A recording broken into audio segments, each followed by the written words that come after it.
Cześć, Grzegorz Kusz z tej strony, witaj na moim kanale. Dziś niespodzianka, nie jesteśmy w studiu, a jesteśmy w górach, jesteśmy na działkach.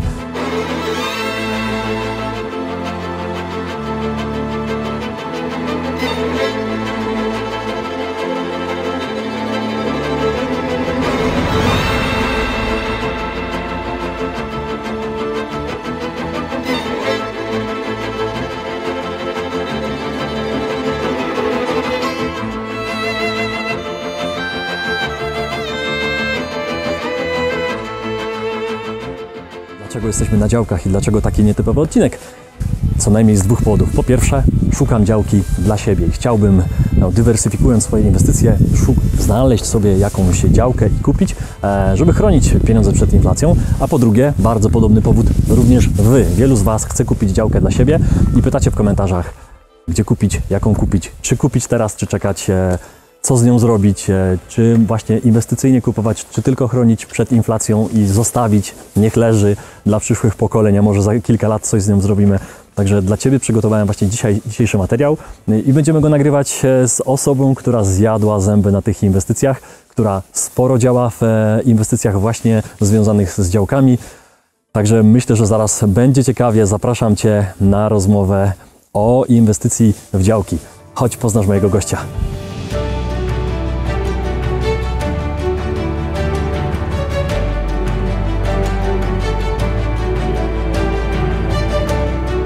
Gościem dzisiaj w moim studiu jest Wojtek Goj. Witaj, Wojtku, w moim studiu. Piękne studio, prawda? Gratuluję, Wojtku, inwestycji. Chciałbym, żeby moje studio wyglądało właśnie tak, jak wygląda Twoja inwestycja na działce. Jesteśmy Wojtka na tarasie Twojej inwestycji na działce z takim widokiem. Okno na Tatry nazywa się inwestycja, tak? Tak jest. Więc jeszcze raz gratuluję i witam. Dzięki. O czym dzisiaj będziemy rozmawiać? No będziemy rozmawiać dzisiaj o inwestycjach w działki, o tym, jak wybierać działki. Wojtek jest ekspertem i od wielu lat się tym zajmuje. Ale na początku, zanim ja zacznę zadawać Tobie pytania i usiądziemy sobie przy kawie i będziemy tych pytań więcej, również Waszych, zadawać Wojtkowi. Takie pytanie może na początek otwierające, dlaczego ten fenomen Zakopanego? No, za nami są Tatry, co prawda nie jesteśmy w Zakopanem, ale wiemy, że te działki wyszukiwane właśnie w okolicach Zakopanego z takim widokiem, no, biją rekordy popularności i rekordy cen. Powiedz, dlaczego, Wojtku, tak jest? Dzięki za zaproszenie, dzięki, że tutaj mogę być. Dlaczego? Odpowiem takim banałem. Tatry mamy tylko jedne, tak? Jesteśmy krajem prawdopodobnie już 40-milionowym, który ma jedne takie wysokie, skaliste góry i Tatry, Giewont, Morskie Oko to są nazwy, które każdy zna, więc to się też przekłada na nieruchomości. Może nie każdy, tak? Natomiast jakby jest ogromna rzesza ludzi, którzy marzą o tym, żeby właśnie tutaj pod Tatrami mieć swoją nieruchomość, czy to po prostu dla siebie, czy inwestycyjnie. No dokładnie, ja powiem przed kamerami, żeby się nagrało. Jeśli, Wojtek, będziesz kiedyś chciał sprzedawać to miejsce, to ja się zgłaszam, jestem pierwszy w kolejce, bo budzić się z takimi widokami, no to myślę, że jest marzenie wielu z nas. Także, Wojtek, zapraszam, mam dla Ciebie sporo pytań, myślę, że nasi widzowie są ciekawi, no i poruszymy sobie tutaj na pewno kilka kwestii, w jaki sposób znaleźć między innymi taką działkę. Ekstra. Zapraszamy. No to jedziemy.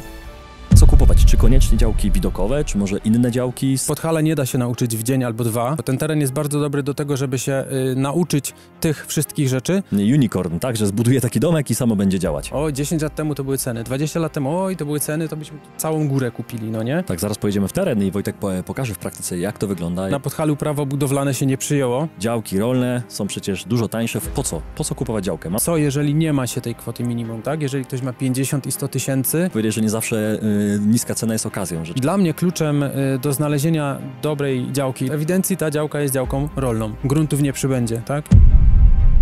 Okej, jesteśmy teraz, Wojtku, już na Twoim tarasie, Twojego domku z pięknym widokiem na Tatry. Także myślę, że teraz możemy tutaj sobie chwilkę porozmawiać, zadać pytania widzów o działki, bo tych pytań pojawiło się na społeczności, w ogóle w komentarzach pod naszymi materiałami sporo osób pisało, żebyśmy o działkach nagrali, stąd ten film dzisiaj również. No i myślę, że zanim może te pytania zadam, bo kilka i takich podstawowych na pewno zadamy, to powiedz, gdzie jesteśmy i co to takiego, bo wiem, że to jest Twoja działka, tak? Twoja działka i Twoja inwestycja? Tak jest. pod Tatrami, tak bym powiedział. Jesteśmy na Podhalu, chociaż właściwie to jest taki inny malutki region Spisz. Jesteśmy we wsi, która nazywa się Dursztyn. Gdzie jest Dursztyn? Tak patrząc dookoła można powiedzieć pośrodku niczego, ale żeby się gdzieś zorientować na mapie, to jesteśmy niedaleko Tatr, niedaleko Pienin, no ale właśnie w takim fajnym miejscu, które jest trochę pośrodku niczego, a samo miejsce, stricte to miejsce, mówię już jako inwestycja, nazywa się Okno na Tatry, no i tak jak właśnie widzimy za nami, o to tutaj chodzi, nie? Żeby nie przeszkadzać temu widokowi, zarazem na maksa go wykorzystać. No i tak, to jest moja inwestycja, to jest działka, której nie odziedziczyłem, nie dostałem, tylko sam to miejsce znalazłem, wyjeździłem po 1,5 roku naprawdę takiego aktywnego szukania, 5 lat temu. No i kupiliśmy działkę, razem to jest 0,5 hektara w 3 działkach, bo tutaj są działki bardzo wąskie i bardzo długie. I mamy tutaj 2 domki, które działają jako domki na wynajem. Czyli 0,5 hektara i 5 lat temu, jaki to był koszt wtedy? Wiadomo, dzisiaj ceny są inne, ale ile wtedy trzeba było zapłacić? To, co mówisz, że nie dostałeś tego, tylko zakupiłeś za zarobiony hajs, ciężko zarobiony. Dokładnie, no. 5 lat temu, no to był taki w działkach, że tak powiem, w branży działek to był trochę inny świat i inna epoka tak naprawdę, można powiedzieć, nie? Można by było powiedzieć przed COVID i po COVID. I wtedy w ogóle kupowało się działki, tak, ten proces kupna cały trwał parę miesięcy, coś co potem już w ogóle by było niemożliwe. Teraz już znowu trochę do tego wracamy. I wtedy działki tutaj kosztowały, mówię za metr, jakieś 60-70 zł, czyli 6-7 tysięcy za ar. Dzisiaj, czyli te 4 lata, 5 lat później, to już jest dwukrotność tych cen, czyli 120-12 tysięcy.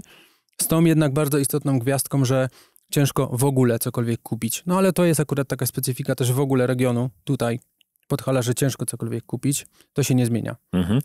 Co ważne, chcieliśmy tutaj też powiedzieć, że ty jesteś ekspertem działek w tym rejonie i specjalnie stwierdziliśmy, bo pochodzisz ze Śląska, tak jak ja, ale tutaj działasz kilka lat i działasz i to jest, mam wrażenie, bo ty mi to powiedziałeś, że to jest najtrudniejszy rejon do działania i to, co tutaj się człowiek nauczy, taki jak ty, no to spokojnie może później w każdym rejonie Polski zastosować, w każdym województwie. Dlaczego? Dlaczego tu jest najtrudniej? Z czego to wynika? To prawda. No jakby... To, że ja tutaj jestem i robię to, co robię, czyli zajmuję się nieruchomościami, między innymi, to tak naprawdę wynikło z połączenia 2 rzeczy, którymi się zajmowałem, czyli Podhalem jako regionem, który był i jest moją pasją, i zajmowanie się nieruchomościami. Ja zaczynałem w nieruchomościach w Krakowie, czyli gotowce, podnajem i flipy. Natomiast po roku doszedłem do wniosku, że nasycenie w dużych miastach jest takie duże, konkurencja jest tak ogromna, że jakby dla mnie indywidualnie dużo lepiej jest skoncentrować się na tym terenie, na Podhalu, z tego powodu, że Podhala nie da się nauczyć w dzień albo 2. Jakby to nie jest duży region, tak? To jest razem 19 gmin, razem to jest, no gdybyśmy zebrali całe Podhale i ludność, no to będzie takie średnio miasto średniej wielkości. Ale jakby ta ziemia jest bardzo zróżnicowana pod tym kątem, że tutaj w zależności od gminy, od powiatu przepisy są takie same, natomiast ich interpretacje są różne. Poza tym właśnie widzisz, jakby siedzimy sobie w miejscu z pięknym widokiem, natomiast 100 metrów dalej w tamtą stronę, gdzie widoku już nie ma, działka jest warta połowę z tego. Więc żeby tutaj zajmować się nieruchomościami, naprawdę trzeba bardzo, bardzo dużo czasu poświęcić i bardzo się wgryźć w temat. I pod kątem znajomości regionu i terenu, ale też również w takim samym stopniu, o ile nie w większym, pod kątem formalnym, bo jest takie powiedzenie tutaj lokalne, nie tylko lokalne, że na Podhalu prawo budowlane się nie przyjęło. Ono czasem jest prawdziwe, szczególnie dla miejscowych jest niejednokrotnie prawdziwe, ale o co też w tym chodzi, że ta różnorodność sytuacji, które tutaj są, działka bez planu, czy poza planem, w planie zagospodarowania, kwestia, nie wiem, WZ-ek, dróg, granic i tak dalej, bardzo łatwo się tutaj, jakby bardzo łatwo. Ten teren jest bardzo dobry do tego, żeby się nauczyć tych wszystkich rzeczy. Zarazem właśnie, ze względu na wysokie ceny, trzeba się tego dobrze nauczyć, żeby umieć dobrze się poruszać na tym rynku, tutaj, lokalnym. Ale co to daje?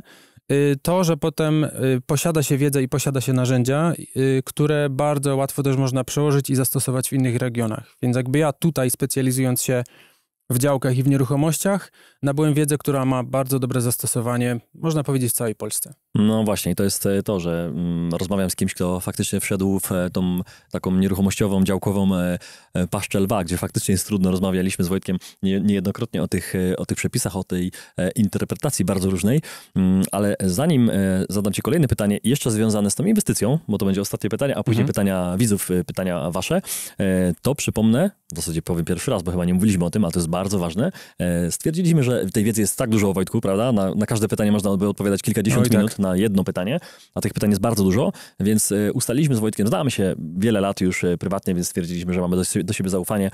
To zrobimy dla was webinar, zamknięty webinar, na który możecie darmowy, na który możecie się zapisać, także pod spodem macie link do zapisu i tam będzie można, Wojtek przygotuje na pewno co najmniej godzinę swojej wiedzy i będziecie mogli go też maglować, zadać mu trochę pytań, może pół godziny pytań na pewno będzie, także pod spodem jest link do webinaru. Także tyle z ogłoszeń, a teraz moje pytanie odnośnie tej inwestycji, bo wiemy co to za działka, ile ona kosztowała 5 lat temu, ile ona kosztuje mniej więcej dzisiaj, jaki był koszt jeszcze wybudowania takiego domku właśnie wtedy, a ile mniej więcej to kosztuje dzisiaj, no bo też mam wrażenie, że wielu ludzi uważa, że taka inwestycja to jest jakiś taki unicorn, tak, że zbuduje taki domek i samo będzie działać. Na zasadzie, że będzie się samo wynajmować i na siebie zarabiać? Że ja dam tylko pieniądze, że mam 200 000, no to mi starczy na wszystko, wynajmuję i potem mam z tego na przykład 200 000 w rok mi się to zwraca. Odnośnie kosztu budowy, no to te parę lat temu koszt taki od naprawdę łąki, która tu jest dookoła nas, do gotowego domku, już mówię, nie wiem, z poduszkami, tak, i absolutnie wszystkim, i pościelą, to było 250 000. To z działką, czy nie, bez działki? Jakby sam bez działki, jakby domek bez działki, ale w tym już na przykład, nie wiem, szambo, studnia głębinowa, droga dojazdowa, której tu 80 metrów musieliśmy sobie zrobić pod domek. Dzisiaj, te parę lat później, byłoby to kosztowało 300-350 000, tyle mniej więcej trzeba by było zakładać. Natomiast właśnie, my to mówimy w październiku 2022, ile to będzie za pół roku, za kilka miesięcy, albo ile to było kilka miesięcy temu, kiedy mieliśmy taki kryzys trochę stali, nie? To się cały czas waha. A jaka wielkość? To jest 35 metrów? Tak, to jest domek na zgłoszenie, czyli ma 35 metrów powierzchni zabudowy. I to jest domek, ja bardzo chętnie do niego zapraszam inwestorów, kiedy szukają działki w górach i zastanawiałem się, czy taki domek jest duży, czy mały, czy jaki, po to, żeby po prostu weszli do środka, albo jeżeli mają możliwość, to ja mam możliwość, to przyjeżdżają i śpią, bo wtedy sprawdzają, na ile to jest faktycznie dużo albo mało. No, nie? No ja miałem prywatnie okazję już tu kilka lat temu chyba pierwszy raz być, po prostu jako gość i jest tu sporo miejsca. Wydaje się, tak w głowie, jak 35 metrów, no to nie jest to dużo, a tu jest przecież... Mieszkanie to jest malutkie mieszkanie, nie? 35 metrów. Tak, a tutaj naprawdę jest ta funkcja sypialna, jest salon z kuchnią, można powiedzieć łazienka osobna, są schody do góry, jest antresola, w zasadzie jest dodatkowym takim pokojem i jeszcze bardzo wysoka przestrzeń nad kuchnią, to co pamiętam. No okej, no to teraz pytanie, które na pewno jest w głowach inwestorów, którzy nie tylko chcą przetrzymać kapitał, bo to jest też różnica, czy kupujemy działkę, do tego zaraz wrócimy, czy kupujemy działkę po to, żeby ochronić kapitał przed inflacją, czy chcemy jednak inwestycyjnie i coś tam jeszcze w przyszłości robić. No to zapytam o tą inwestycję, jeśli oczywiście możesz powiedzieć, jak to wyglądało właśnie przykładowo te 5 lat temu, jak zaczynaliście, jak to wyglądało w tej pandemii, w tym czasie, gdzie niby wszystko było zamknięte, czy to był dobry czas i jak to wygląda obecnie, no jeśli chodzi o wynajem tego budynku. Okej. My zaczynaliśmy wynajem na początku roku 2020, który był totalnie takim anomaliowym rokiem. Pod tym kątem, że w roku 2020, czyli kiedy COVID już do nas przyszedł na dobre i był i szalał, wynajmowało się wtedy jakby wszystko, naprawdę wszystko i wszystkie domki w górach. No był wtedy ogromny boom, no nie? No bo ludzie starali się gdzieś uciec z tego zamknięcia. Dlatego ten rok jest takim złym rokiem do porównywania, natomiast to nie zmienia faktu, że ten rok niestety, tak bym powiedział, dla wielu osób był podstawą do podjęcia decyzji o tym, żeby budować domki. Dzisiaj mamy sytuację w drugą stronę, że tych domków jest za dużo. Teraz, czyli w roku 2022, który jest już taki bardziej normalnym rokiem pod kątem jakby najmu, tak? Czyli ludzie jeżdżą, mają możliwość wyjeżdżać za granicę, mogą zostać w kraju. My tutaj mamy cały czas, w większość miesięcy mamy pełne obłożenie, tak naprawdę. Ale ja mam świadomość tego, że to jest, że na ten sukces, no bo to jest sukces, składają się przede wszystkim dwie rzeczy. Miejsce i miejsce, ale po pierwsze miejsce rozumiane jako lokalizacja, czyli miejsce, które jest urzekające, wyjątkowe, piękne, a z drugiej strony miejsce, czyli jakby sam domek, sam obiekt, to jak się w nim spędza czas, jak się go odczuwa, jakie nawet, powiedziałbym, emocje budzi, bo to, czego tak też nie widać, ale nie wiem, co tu czuć czy słychać, tak, że kiedy wychodzi się na taras, jest po prostu niesamowite cisza, to jest coś pięknego, więc tak, ten domek w Dursztynie się większość roku wynajmuje, natomiast domek, powiedzmy, sąsiadów, czyli te kilkaset metrów dalej, on większość roku stoi pusty. No tak, to jest, myślę, ta różnica, o której wspominałeś już dzisiaj, że idąc w taką inwestycję trzeba się mocno zastanowić nie tyle, ty powiedziałeś o tym, że chciałeś tutaj budować, plan był taki, żeby to było 5 domków, ale, tak, ale kto ci to odradził i z tego co wiem, to była dobra decyzja, ale kto ci doradzał w tym, żebyście na 2 domkach skończyli? No my budowaliśmy powoli, więc jakby, bo gdybyśmy zaczęli od razu z 5 domkami, no to 5 by stało, no nie? Natomiast my budowaliśmy stopniowo pierwszy, potem drugi i pod trzeci już w ogóle mamy gotowy fundament, ale nie mam zamiaru tego 3 domku budować. W międzyczasie byli u nas ludzie ze Slow Hopa. Swoją drogą bardzo polecam takie miejsce, taka strona internetowa do wyszukiwania bardzo fajnych miejsc noclegowych, ciekawych, takich naprawdę z klimatem Slow Hop.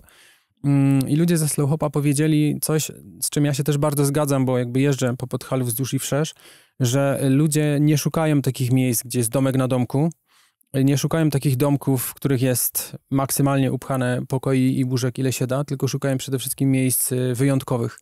I my, gdybyśmy tutaj zabudowali maksymalnie, no to tą wyjątkowość i też ten taki komfort i przestrzeń byśmy ją stracili. To prawda, jak ja się teraz tak odwracam od ciebie i patrzę tutaj za kamerę, to myślę, że już widzicie albo widzieliście te widoki, bo nagraliśmy tutaj z ekipą te piękne widoki od samego rana dla was. To widząc te widoki teraz wiecie co Wojtek ma na myśli i to bym się sam zgodził po prostu jako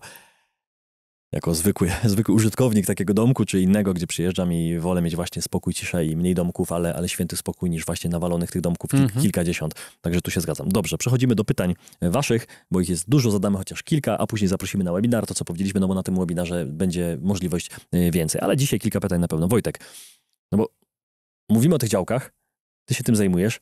Klientów, którzy proszą cię o to, żebyś im pomógł takie działki znaleźć, podpowiedział, jest bardzo dużo. Ostatnio coraz więcej. Po co? Po co kupować działkę? Mamy kasę, 50, właśnie nie wiem ile, od jakiej kwoty zaraz zaczniemy, ale 50, 100, 200 tysięcy czy 500 000. Po co kupować działkę, skoro można mieć te pieniądze? Niektórzy trzymają gotówę i mówią, że cash is the king, no to muszę mieć kasę. Utopię w działkę, no to co z nią zrobię? Po co mi ta działka? Skoro może nawet nie mam planu na tą działkę. Dlaczego jest taki boom na kupowanie działek, nawet bez planu, w sensie przyszłościowego, że nic tam nie chcę budować, kupuję i mam? Inwestowanie czy lokowanie kapitału, ja trochę rozróżniam te dwa pojęcia, tak. Jest taką formą inwestowania, jeżeli ją traktujemy jako jedną z kilku form inwestowania, na przykład porównując właśnie z produktami bankowymi, z metalami szlachetnymi, z bitcoinami, do której, do gruntów specjalnie nie trzeba przekonywać. Jakby mamy to tak w sobie, powiedziałbym naturalnie, że ziemia, działka, widzimy ją jako coś takiego fizycznego, coś, co faktycznie jest i będąc właścicielem ziemi, no to ona, nie zostanie nam odebrana. Jeżeli wyłączą prąd, to ona dalej jakby jest nasza i właśnie jest czymś takim, do czego poniekąd przekonywać nie trzeba, ale ja też zarazem, powiem tak trochę wbrew sobie, nie przekonywałbym na siłę, żeby kupować tylko i wyłącznie działki, bo inne jakby formy inwestowania też są dobre, jak najbardziej. I dla niektórych, czy dla niektórych osób, czy dla niektórych też strategii jakby w ogóle inwestowania, czy lokowania swojego majątku, działka może nie być najlepsza. No to prawda. No to skąd jest taka moda? Na pewno, można powiedzieć, że nawet taka moda, no bo część osób ma jakąś dywersyfikację, już ma jakąś gotówkę, może ma jakiś koszyk walutowy, może ma nawet jakieś monety złote, może ma jakieś kryptowaluty, może ma jakieś mieszkanie nawet swoje, cokolwiek I wielu ludzi się zastanawia, no to dobrze, to może jeszcze coś kupmy. Ta działka jest taka prosta, nie trzeba się jej uczyć. Tak jak ostatnio powiedziałem, że jeśli chcielibyśmy inwestować w jakieś trudniejsze aktywa, czy iść na giełdę, czy właśnie kupić sobie jakieś kryptowaluty, to tam musimy zrozumieć rynek.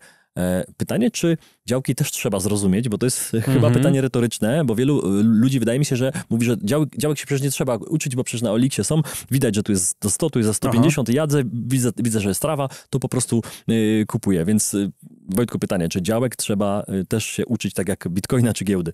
Jak najbardziej. Dla mnie to jest pytanie retoryczne, ale w drugą stronę. W sensie dla mnie naturalną odpowiedzią jest tak, trzeba, nie? Bo jakby jest to zarazem forma inwestowania, do której próg wejścia jest wysoki. To znaczy, żeby kupić tanią działkę, wśród działek to trzeba mieć obiektywnie dużo pieniędzy, żeby ją kupić, przeważnie. I z tego powodu warto się uczyć, żeby po prostu nie utopić tych pieniędzy, żeby nie kupić coś, co wydawało nam się, czy wydaje nam się, albo właściciel, albo pośrednik przekonywał nas, że jest warte dużo więcej, a potem się okazuje, że aż tyle warte nie jest. Natomiast coś, co powiedziałbym, bo powiedziałbym może dlaczego nie kupować, ale dlaczego kupować? No jeżeli popatrzymy w przeszłość, lat temu 5, 10, 15, jak ja rozmawiam czy z kupującymi, czy ze sprzedającymi, no to mówię, no tak, 5 lat temu to były ceny, nie? O, 10 lat temu to były ceny, 20 lat temu, oj, to były ceny, to byśmy tu całą górę kupili, no nie? Więc patrząc właśnie, ja tak zawsze, jak zastanawiam się nad jakimiś długo... Pszczoły nam tu jeszcze latają, łapią ostatnie kwiaty. Jeżeli właśnie zastanawiam się nad jakąś inwestycją do przodu, to zawsze staram się odpowiedzieć na pytanie, popatrz sobie do tyłu, tak? Jeżeli bierzesz kredyt na 25 lat, to zastanów się, popatrz, jakie były historycznie stopy procentowe przez ostatnie 25 lat wstecz, no nie? I pod tym kątem inwestycja albo lokowanie majątków nieruchomości w grunty jak najbardziej ma sens. Powiedziałeś kilka chwil temu, że trzeba rozróżnić właśnie lokowanie kapitału, a kupowanie działek pod inwestycje, tak? Czyli łatwiej dla tych, którzy są na początkowej drodze. Mamy pieniądze, część osób chce kupić działkę po prostu, żeby ochronić te swoje pieniądze przed inflacją, żeby nie trzymać na koncie, nawet jeśli mamy lokatę 7-8%, no to i tak tracimy te minimum 10% co najmniej, więc nie mamy tego na lokacie, czy na zwykłym koncie, gdzie tracimy jeszcze więcej, tylko kupujemy tą działkę po prostu, żeby przechować tą wartość, a inna opcja to jest, kupujemy, żeby na tym zarabiać i zrobić jakąś inwestycję. No to ty poczyniłeś tą drugą opcję, czyli kupiłeś działkę, zbudowałeś domek, no i ten domek pracuje każdego dnia czy każdego tygodnia na siebie. Ale wróćmy może do tego pierwszego punktu, czyli tej łatwiejszej drogi do kupienia działki tylko po to, żeby nie robić tam inwestycji, tylko kupić, żeby ochronić nasze pieniądze przed utratą wartości. Jaką działkę powinniśmy kupić? Jakie działki mają według ciebie perspektywy, kiedy mówisz, że ten rynek na przykład tych domków w niektórych miejscach już jest trochę nasycony i w niektórych miejscach już nawet nie wypada tych domków budować, no bo po prostu to może być strata pieniędzy. Tak jak mówisz, że o twoich sąsiadach, że też niektórzy przesadzili gdzieś tutaj w okolicy i widać tam zdecydowanie, że tam jest no pustki widać, tak jak u ciebie, gdzie jest tego mało, jest ten widok, jest ten klimat, o którym mówisz, że jest dużo. To w takim razie co kupować? Czy koniecznie działki widokowe, czy może inne działki z potencjałem jakimś, nie wiem, na garaże, na cokolwiek w przyszłości? Jak ty to widzisz? Nie ma tu jednoznacznej odpowiedzi, nie? Bo ta odpowiedź będzie inna dla kogoś z Gdańska, dla kogoś z Warszawy, z Olsztyna. Mówię pod kątem regionalizacji. Będzie inna też dla kogoś, kto bardziej jakoś czuje dany temat, no nie? Więc jakby na pewno nie ma jednej odpowiedzi dla wszystkich. No nie wiem, jedna odpowiedź dla wszystkich by była, że gdyby była działka na Gubałówce za 100 000 złotych, to tak na pewno dla każdego warto, żeby taką kupił, pod warunkiem, że jest budowlana, tak? Bo jeżeli jest rolna i bez dojazdu, to nie ma to sensu. I tu trochę tak jakby bym odpowiedział, tak? Jakby jaką działkę jest sens kupować? Taka, która obiektywnie spełnia twarde warunki, jakby twarde kryteria. Czyli właśnie na przykład ma dojazd, tak? Ma ustalone granice, ma dostęp do mediów. Wiemy, że da się tam faktycznie coś wybudować. Jeżeli szukamy działki, nie wiem, właśnie pod garaże czy pod mieszkaniówkę, no to żebyśmy wiedzieli albo mieli przynajmniej ocenione i przestudiowane prawdopodobieństwo albo ryzyko, że to się będzie dało zrobić albo nie będzie się dało zrobić. I jakby warto robić to z głową, nie? Pod tym kątem, że właśnie, żeby nie utopić pieniędzy. No to tych kilka takich czynników, które w sumie znamy, ale musimy je powiedzieć. Mówię, że są takie często podstawy, takie abecadło danej inwestycji, ale wielu inwestorów zapomina o nich, tych początkujących szczególnie, więc warto, żebyśmy w tym filmie chociaż takich początkowych rzeczy tutaj znowu przypominali. Wojtek, pytanie kolejne, które tutaj sobie przeczytałem. Jaką kwotę musimy mieć, żeby kupić działkę sensowną? No bo to jest bardzo często pytanie. Ja wiem, że też nie ma jednoznacznej pewnej odpowiedzi, ale być może właśnie wycena tej działki pokazuje, że ta działka jest z potencjałem, bo może jeśli coś jest za tanie, tak bym powiedział, znaczy jest to pewnie dziwne, ale jeśli coś jest za tanie, to być może właśnie tam czegoś nie ma, że jest to promocja na OLX-ie, super działka za, nie wiem, 50 000, jadę szybko, żeby być pierwszy, bo na pewno ktoś mnie uprzedzi. A być może właśnie ta cena niska warunkuje to, że czegoś tam nie ma i być może nie da się tam nic zbudować. Tak jest? Czy to jest okazja, bo ktoś potrzebuje szybko pieniędzy? Przeważnie, jeżeli jakaś oferta długo wisi, jest w niskiej cenie, celowo nie mówię o kwotach, tylko mówię w niskiej cenie, bo ona trochę dla każdego regionu będzie inna, nie? Ta niska i wysoka. Przeważnie znaczy to, że coś tam jest, jakiś minus, jakiś brak, coś tam nie działa, no nie? Więc jaka kwota jest taką kwotą minimum? Ja mogę powiedzieć tutaj, jakby dla regionu, rozszerzę to powiedzmy gór, nie tylko Podhala, ale też inny, który znam, Beskid Żywiecki, Beskid Śląski, okolice Bielska Białej, Żywca, ale gdzieś idąc dalej na wschód, tam już jest niżej, są niższe ceny, no to będzie takie 150 000, 200 000, przeważnie jako kwota minimum za działkę, na której się coś na pewno da wybudować, dojazd jest w miarę konkretny i tak dalej. Jakby jest ona sensowna. I tutaj właśnie, bo to jest dobre pytanie, jaka jest kwota minimum i co, jeżeli nie ma się tej kwoty minimum, tak? Jeżeli ktoś ma 50 i 100 000, czy warto kupić jakąś działkę gorszą, nie wiem, z nadzieją, że ona, nie wiem, ulepszy się? Trochę już tak zaczynam odpowiadać, zadając pytanie, ale jakby moim zdaniem nie ma sensu. To znaczy, no akurat widzisz, działka nie zmieni lokalizacji, nie zmieni dojazdu. No dobra, może zostanie do niej zrobiona droga, no nie? Ale tutaj właśnie bardzo należy uważać na te takie twarde kryteria, które jeżeli nie są spełnione i nie ma nadziei, że zostaną spełnione, no to lepiej sobie odpuścić. I tu też przestrzegam przed czymś takim, bo żeby nie dać się za bardzo ponieść emocjom, bo przynajmniej jakby większość tych klientów, z którymi ja się spotykam, którzy chcą kupić działkę w górach, czy w Tatrach, pod Tatrami, no to oni kupują działki, na których chcą wybudować swój domek marzeń, w którym będą odpoczywać, w którym może kiedyś będą mieszkać. A zauważ, nie jest to kupowanie działki pod taki podstawowy dom, że tak powiem, czy mieszkanie, w którym się będzie mieszkać. I z tego powodu wiele z tych osób jakby luzuje sobie takie wymagania, które miałoby przy kupnie domu czy mieszkania. A tutaj często słyszę to, że no chcemy poczuć to coś na tej działce, no nie? I jakby czasami to coś jest przykładamy temu zbyt dużą wagę, a zbyt małą wagę przykładamy na takie twarde kryteria, tak? Czyli na przykład teraz jest bardzo fajnie i zielono dookoła, no ale jest pytanie, czy da się tam dojechać zimą, no nie? No właśnie. I oglądając tą działkę teraz jesienią, nie przyjdzie nam to do głowy, ale to już sobie zobaczymy w terenie i właśnie chciałbym ci pokazać jedną, może dwie działki, gdzie po prostu o tym opowiem, no nie? I pokażę. Tak, zaraz pojedziemy w teren i Wojtek pokaże w praktyce, jak to wygląda. Ja jestem, jak wiecie, też w przededniu. Chciałbym, albo na pewno kilka tygodni czy miesięcy przed zakupem swojej działki. Dlatego też korzystam z wiedzy Wojtka, bo już na kilku działkach kiedyś byliśmy, widziałem różne pomysły inwestycyjne dla klientów Wojtka i naprawdę to są miejsca, które zapierają dech w piersiach. Niektóre mają lepszy widok nawet niż ten nasz dzisiaj tutaj, Wojtku, zgodzisz się chyba z tym, wiesz o jakich miejscach mówię. No. Kolejne pytanie. W ostatnich latach, nie wiem, czy 20, no na pewno 30, 10, w zasadzie to, co powiedziałeś, 5 lat temu, jakie były ceny 10 lat temu, więc tak. Ostatnie 30 lat to jest potężny wzrost właśnie cen, wartości działek wokół miast. Ludzie też się wyprowadzają z mieszkań, te miasta się rozszerzają, mówi się, że miasta puchną wokół, tak. W centrum jest coraz mniej ludzi, ludzie chcą też kupować działki. No i teraz te ceny w miastach, nawet na przykład na Śląsku, ja to mogę powiedzieć, bo jestem mieszkańcem Śląska, no to są takie miejsca, gdzie 2000 zł za metr to jest norma. To jest norma. To prawda. To są szalone ceny, no bo możemy sobie to pomnożyć, ile musimy zapłacić, żeby postawić dom na działce 500 metrów. Tak. Także to są ceny szalone, 1000 czy 2000 zł za metr. I Oczywiście, to jest może ta górna granica, to przestrzeliłem bardzo i znam takie działki, ale to są najwyższe kwoty. Przeważnie to jest pewnie między 200-300 do 500 zł, tak? No i teraz pytanie, gdzie szukać w takim razie okazji i czy te okazje jeszcze są? No bo mówimy o działkach i mówimy jakaś kwota 100 000, 150, 200 i mówimy bardzo ogólnie o terenie całego kraju, nie tylko o tym górskim. Jeśli ktoś chce na Śląsku dzisiaj kupić działkę, no to gdzie znaleźć, gdzie szukać? To jest ważne, czy na tym przysłowiowym na Oliksie i portalach, czy jednak tam totalnie to jest miejsce, gdzie wszyscy szukają i tam jest mała szansa, że znajdziemy. Ja cię, wiesz co, trochę cofnę jakby w twoim pytaniu do tego, żebyśmy się zastanowili, czym jest okazja, no nie? Bo jeżeli zastanowimy się nad tym, czym jest okazja, to potem to nam pozwoli lepiej ocenić, czy dana działka jest okazją, czy nie jest okazją, no nie? Jeżeli mamy, nie wiem, pokazuje się nam działka fajna blisko centrum miasta, ale nie wiem, lekko na uboczu, na której coś się da wybudować, i ona jest droga, bo jest tak obiektywnie droga, nie wiem, kosztuje, dajmy na to 500 zł za metr. Ona jest droga, ale okazją jest samo to, że ona w ogóle jest, tak? Że ta oferta się pojawiła.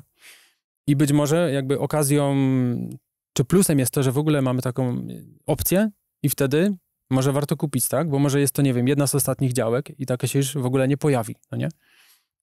Czasami są takie okazje, no nie? To jest jakby też takie zastanowienie się, czy odpowiedź na pytanie takie, czy warto teraz kupować, nie? Kiedy ceny są wysokie. Okej, ale jak się mówi, analiza wsteczna zawsze skuteczna, nie?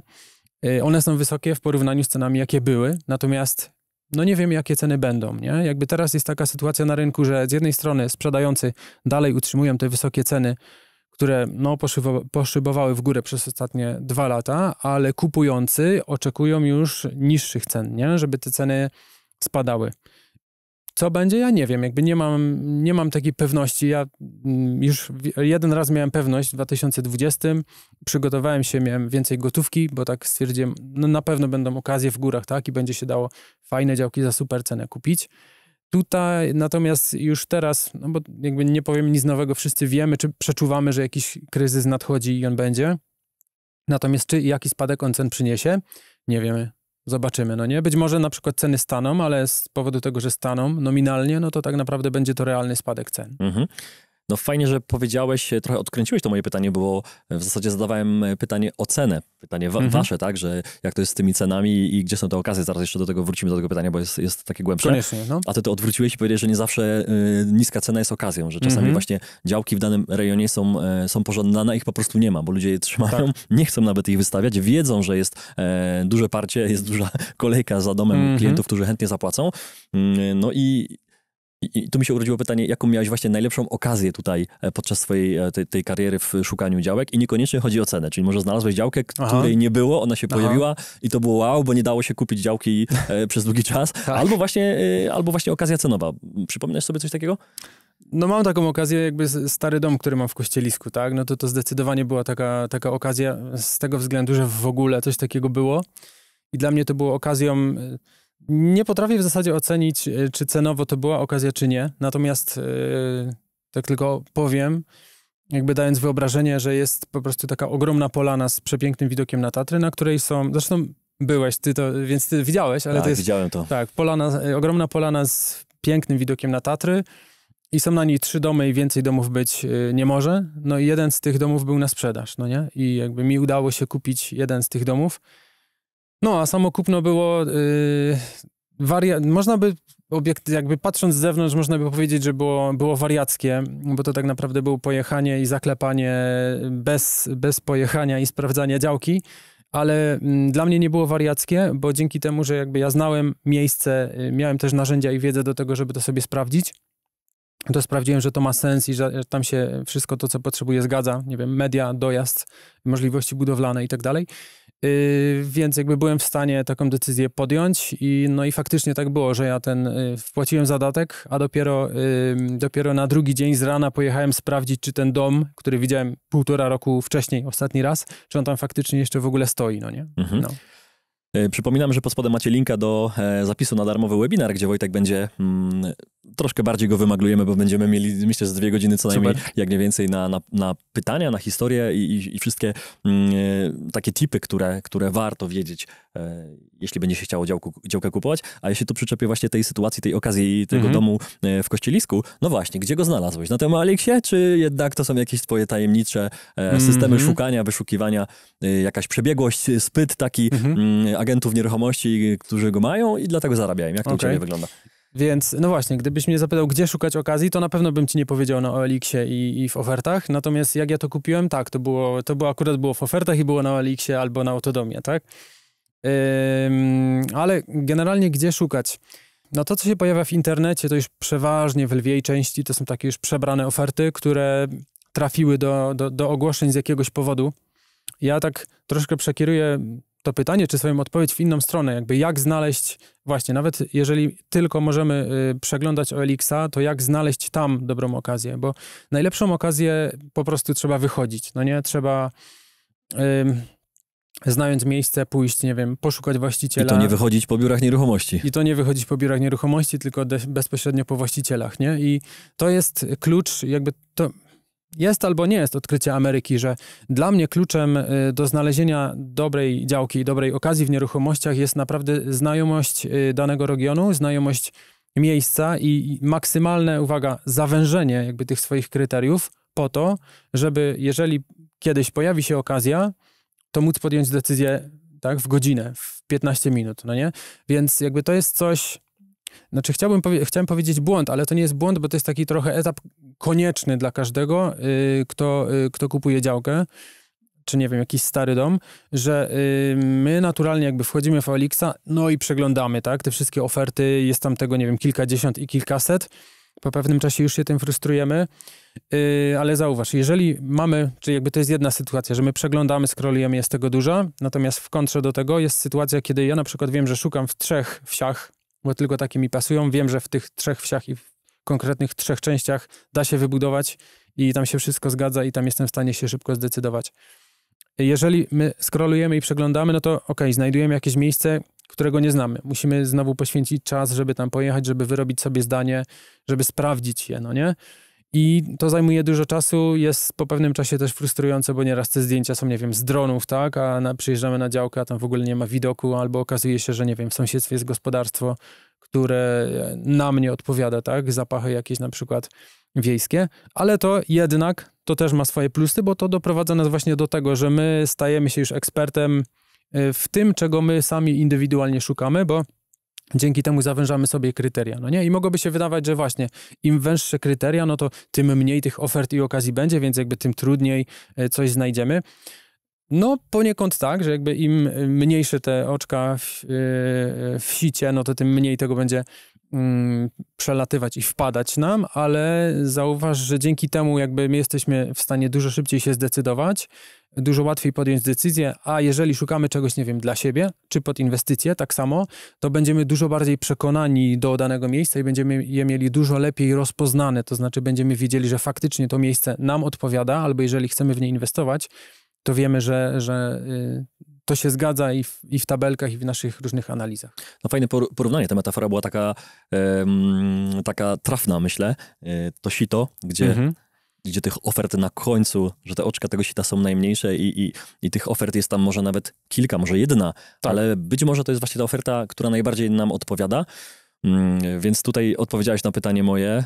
Jeżeli mogę ci wejść Jasne. w zdanie, jak ja szukam na OLX-ie, bo ja też szukam na OLX-ie, tak? Bo jakby nie chcę, czasami faktycznie tam naprawdę fajne okazje wpadają. Ja mam obserwowane wyszukiwania, tak? Czyli jakby zawężam sobie już dany region czy daną miejscowość, albo żeby było dane hasło, nazwa miejscowości, daję sobie budżet, który mam, albo w odległości od danej miejscowości x kilometrów, no nie? No i albo mam powiadomienia, albo na tyle regularnie sobie sprawdzam tego OLX-a, czy tak samo to można zastosować do Autodomu i innych serwisów, że jeżeli tylko coś wpadnie, no to my szybko to zobaczymy. No tak, to jest to filtrowanie i gdzieś tam się skupienie na jakimś wąskim obszarze, to co powiedziałeś, że możemy faktycznie scrollować codziennie tego całą zakładkę nieruchomości na Olixie czy na innych portalach, no i tak naprawdę nic nie znajdziemy, bo będzie nam się przypadkowo coś rzucało w oczy tylko pod kątem jakiegoś ładnego zdjęcia, wyróżnienia czy fajnego tematu, ale tak naprawdę nie wiemy, czego szukamy, bo szukamy czegokolwiek i losowo wyszukujemy. To tak jakbyśmy chcieli kupić mieszkanie w Warszawie i byśmy szukali w całej Warszawie, gdzie tych dzielnic jest tak dużo i dojazd przecież do centrum z oddalonej chyba najdalej dzielnicy trwa 2 godziny komunikacją miejską, z tego co się dowiedziałem, więc jest to ogromna różnica. I myślę, że to, co powiedziałeś, jest istotne i myślę, że wielu osobom zmieni myślenie. Jeśli kupować działkę, to w jakim miejscu? Czy kupować w górach, czy kupować nad morzem, czy kupować na wsi, czy właśnie w jakimś dużym mieście, czy może na Mazurach, nad jakimś jeziorem? Jeśli miałbyś ty kupować, Wojtku, to w jakim miejscu byś wybrał? Jeżeli ja osobiście, no to kupowałbym w tym regionie, na którym się znam, czyli w górach, tak?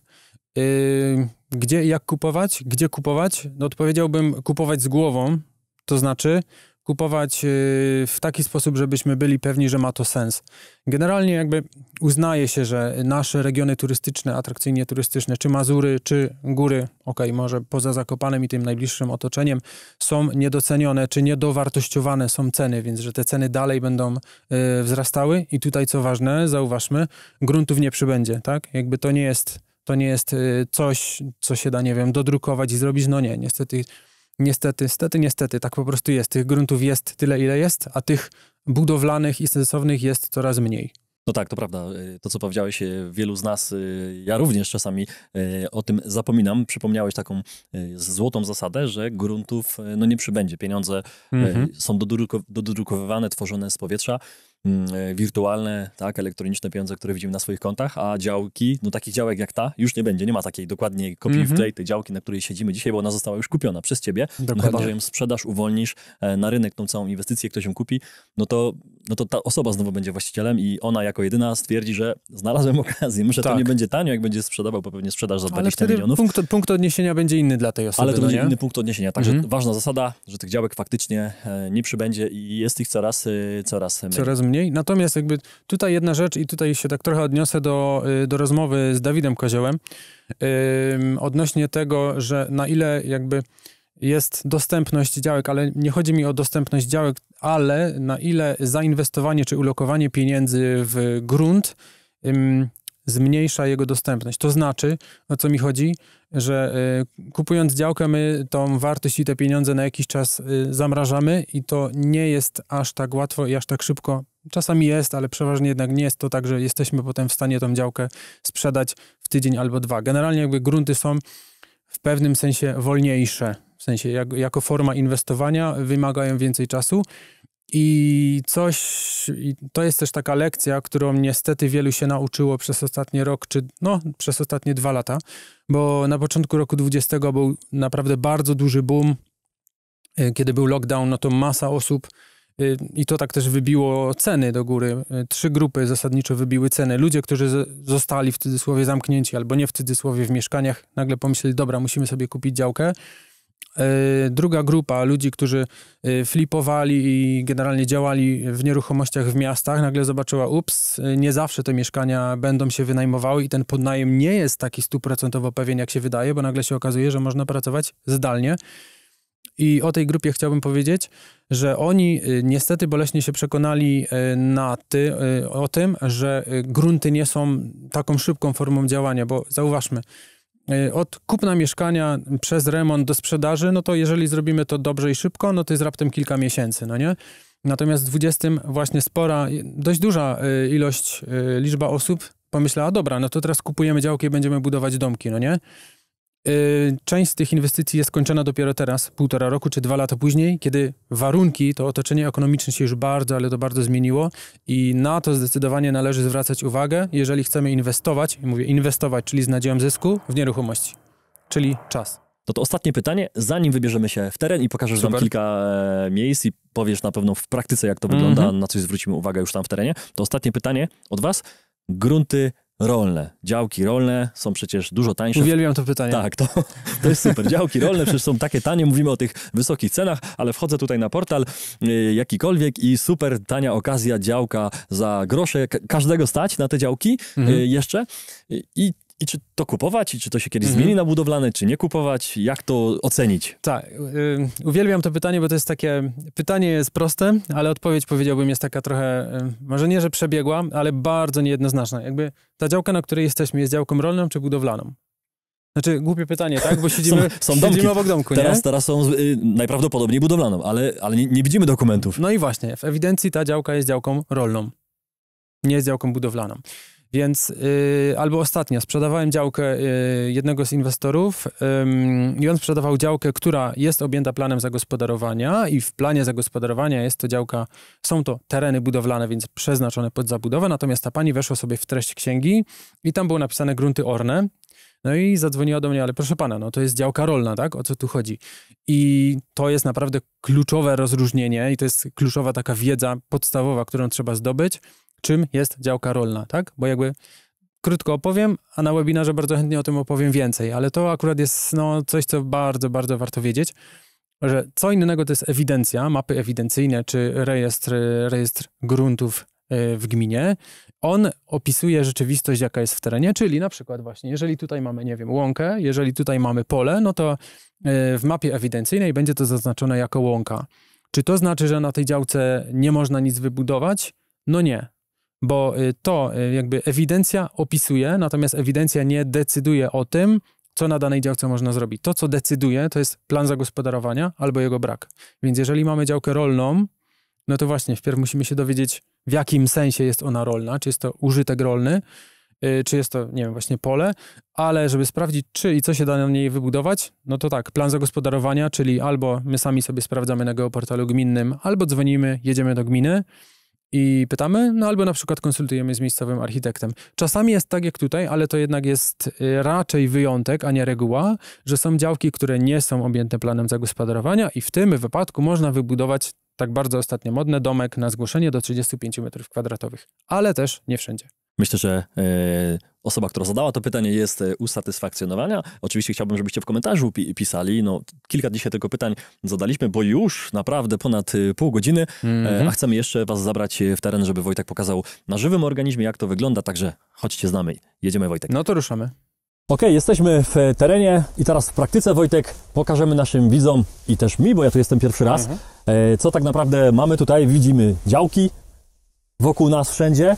I dlaczego, Wojtek, tutaj mnie przywiozłeś akurat w to miejsce? Jesteśmy we wsi Knurów, nie mylić z miastem Knurów, ale generalnie, no tak jak widzicie, jesteśmy w bardzo ładnym miejscu, mamy widok praktycznie na pełną panoramę Tatr. Z tamtej strony, po waszej lewej stronie, widok jeszcze na jezioro Czorsztyńskie. Pod Tatrami to jest teraz taka naprawdę topowa destynacja i tutaj ludzie bardzo, ale to bardzo poszukują działek.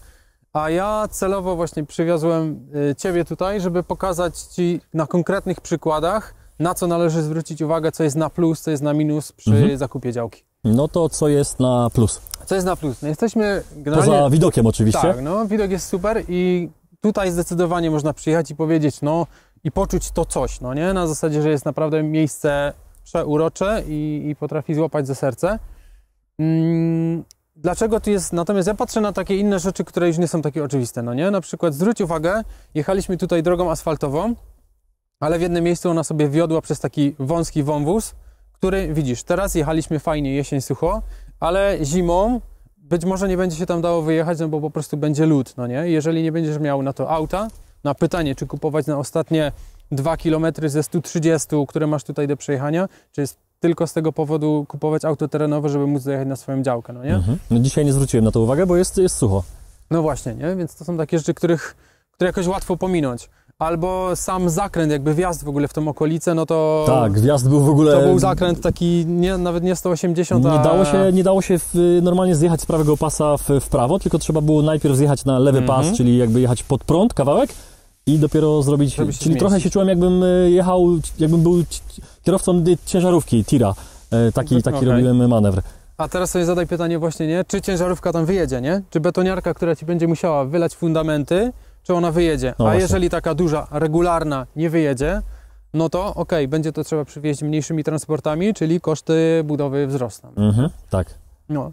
Inne rzeczy, natomiast jakby to miejsce moim zdaniem jest całkiem okej w porównaniu z innymi miejscami, bo nieraz ludzie szukają im wyżej, tym lepiej, nie? Im lepszy widok, tym lepiej. Tutaj widok jak najbardziej jest super i można powiedzieć, gdybyśmy byli wyżej, bo jak przed nami jest jeszcze ta góra, się dalej wznosi, byłoby lepiej, gdybyśmy byli wyżej, no ale wtedy być może właśnie byłoby tak, że nie dałoby się wyjechać. No z tyłu, z tego co zauważyliśmy, ja to zauważyłem i zapytałem, bo tutaj jest widoczna droga usypana kamienna, z tego co mówiłeś, byłeś tu już jakiś czas temu niedawno i nie było tej drogi, czyli inwestor, który tu buduje po prawej stronie, będziecie to zaraz widzieć, tutaj zaczyna się inwestycja, której nie było, najprawdopodobniej to jest jego inwestycja, tego inwestora i przy okazji rykoszetem ktoś, kto ma działkę niżej, otrzymał jakby w prezencie najprawdopodobniej drogę, którą zrobił inwestor, który buduje wyżej, tak?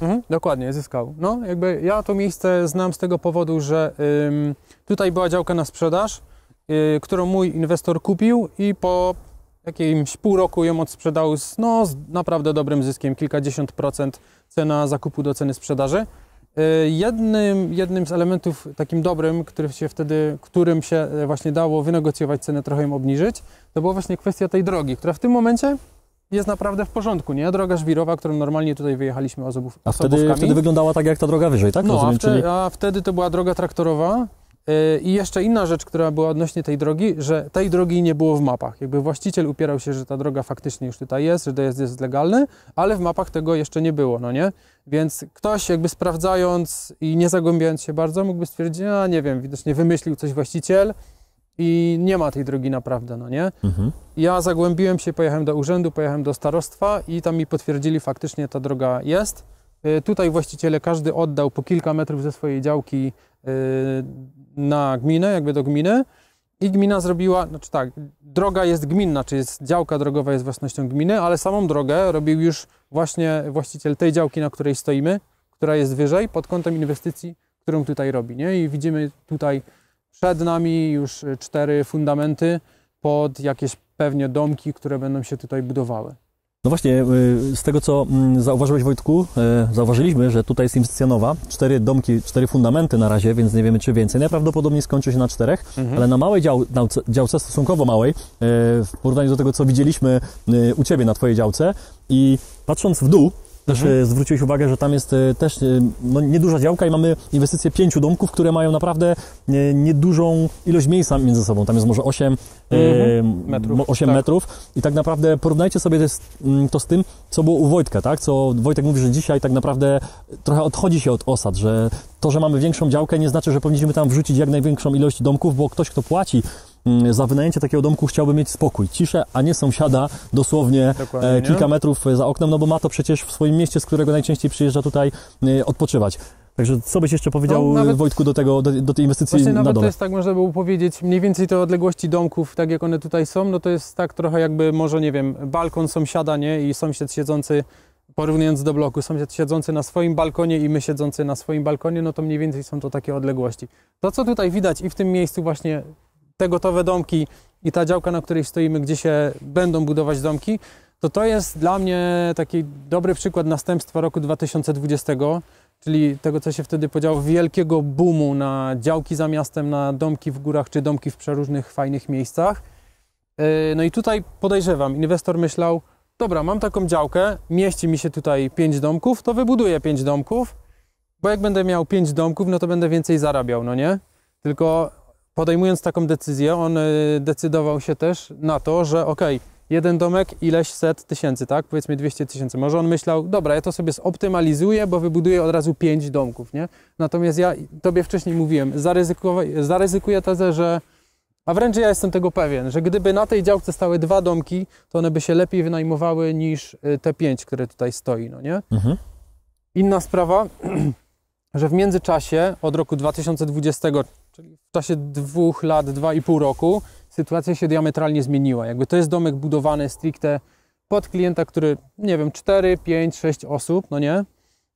Na przykład rodzina, która tutaj sobie przyjedzie, a popatrzcie, jak bardzo sytuacja się zmieniła przez te 2-3 lata, bo akurat ten jego klient docelowy to jest ten, który zarazem najbardziej zbiedniał, czyli który najbardziej odczuł skutki tych wszystkich zmian i wzrostu cen, wzrostu stóp No zdecydowanie. procentowych. Czyli przy tych wszystkich kosztach, które mamy i które będziemy mieli z nowym rokiem, myślę, że taki punkt na takiej karcie, tak w Excelu wydatków domowych każdego gospodarstwa, no to taki wyjazd w góry dla rodziny będzie najprawdopodobniej na ostatnim miejscu lub na pierwszym miejscu do wygumowania. Dokładnie. A Wojtek, mam jeszcze dwa szybkie tematy, zanim zakończymy dzisiejszą podróż tutaj po działkach. Jedną rzecz, którą zauważyłem, to mianowicie słup, który jest za mną. Powiedz coś więcej, czy to jest plus, czy to jest minus, bo słyszałem, że powiedziałeś, że niektórzy wykorzystują taką linię średniego napięcia jako argument do sprzedaży. Tak, no jakby nie jest to wiedza powszechna, jakby jaka tutaj linia elektryczna przebiega, nie? Pewnie gdybyśmy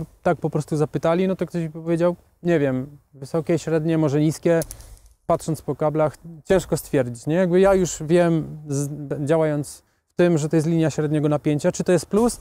No właśnie, niektórzy właściciele, sprzedający mówią, proszę pana, tu jest słup na działce, Media na działce, łatwo nie ma się problemu, podpiąć. można się po prostu podpiąć. Natomiast nie, to jest linia średniego napięcia, do której tak łatwo nie da się podpiąć, bo da się. Trzeba wybudować transformator, który kosztuje kilkadziesiąt tysięcy złotych, zejść do niskiego napięcia i się podpiąć. Natomiast tak po prostu podpiąć się nie da, no nie?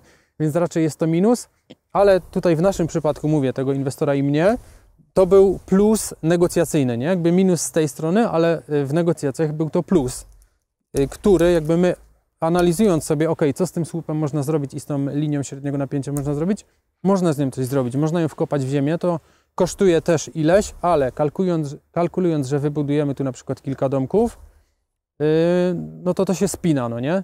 Więc jakby wszystko zależy, nie? To są takie różne rzeczy, różne powiązane ze sobą. Coś, co jest plusem albo minusem, wadą jakiejś działki, może być właśnie, czy przeważnie z dobrym argumentem negocjacyjnym, a jeżeli my umiemy sobie z tym poradzić, z daną rzeczą, no to wygrywamy na tym, no nie? Okej, w zasadzie odpowiedziałeś w tym pytaniu w tej odpowiedzi na oba te pytania, więc nie będę zadawał. I chciałem Ci, Wojtku, bardzo podziękować z tego miejsca, a Was zaprosić na webinar z Wojtkiem, bo Zapraszamy. przypominamy o tym, bo się dogadaliśmy, że Wojtek spędzi trochę z nami, z Wami więcej czasu, to nie tylko dzisiejsze spotkanie przy nagraniu tego odcinka, ale też Wojtek kilka godzin swojego życia poświęci, żeby się przygotować, zrobić prezentację i spędzić na webinarze z Wami 2-3 godziny, zobaczymy ile będzie potrzeba. Tak, no. Także pod spodem macie link do zapisu, zapiszcie się na darmowy webinar o tym, żeby swoją wiedzę poszerzać.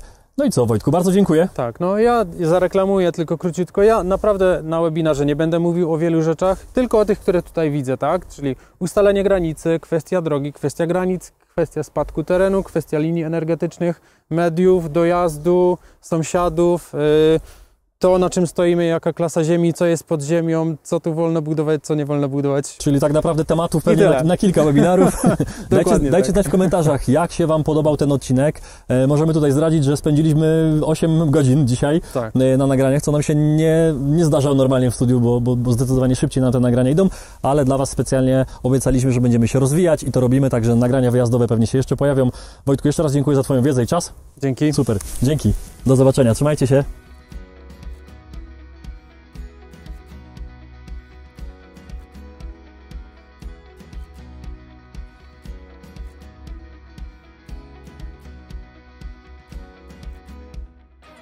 Dziękujemy za obejrzenie tego odcinka. Jeśli Ci się spodobał, nie zapomnij zostawić łapki w górę i subskrypcji, aby nie ominęły Cię nowe filmy. Sprawdź również pozostałe odcinki na kanale lub słuchaj ich w formie podcastu. Do usłyszenia.